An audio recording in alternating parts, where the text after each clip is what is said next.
નમસ્કાર, નજર ન્યૂઝમાં આપનું હાર્દિક સ્વાગત છે। હું આપની સાથે અજય વાઘેલા। આવો જોઈએ આજના મુખ્ય સમાચાર। પાદરા નગરપાલિકા દ્વારા સારેજા ખાતે લેગાસી વેસ્ટનો નિકાલ કરવાની શરૂઆત કરવામાં આવી છે।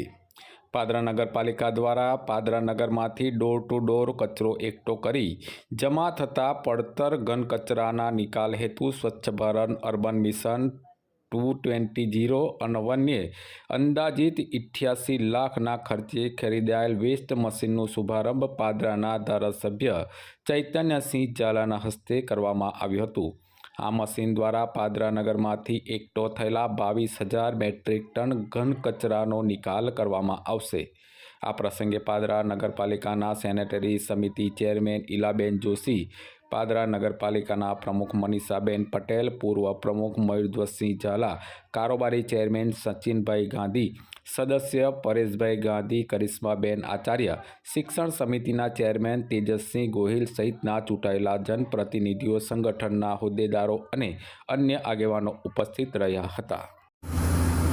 આજરોજ પાદરા નગરપાલિકા દ્વારા સારેજા ખાતે લેગાસી વેસ્ટનું ખાતમુહૂર્ત અમારા યુવા અને ઉત્સાહી ધારાસભ્યની રજૂઆતને લઈને આજે સરકારે જે સ્વચ્છ મિશનની ગ્રાન્ટ આપી હોય ત્યારે આજે એનું ખાતમુહૂર્ત રાખ્યું છે અને લગભગ 22,000 ટન મેટ્રિક ટન કચરા આમાંથી નિકાલ થશે। આ મશીનથી 1 મહિનામાં આનું કામ પૂરું થશે અને આજે એનું ખાતમુહૂર્ત કર્યું છે અને આ મશીનની કામગીરી એવી છે કે 10 કલાકમાં 1200 ટન કચરો એ નિકાલ કરશે।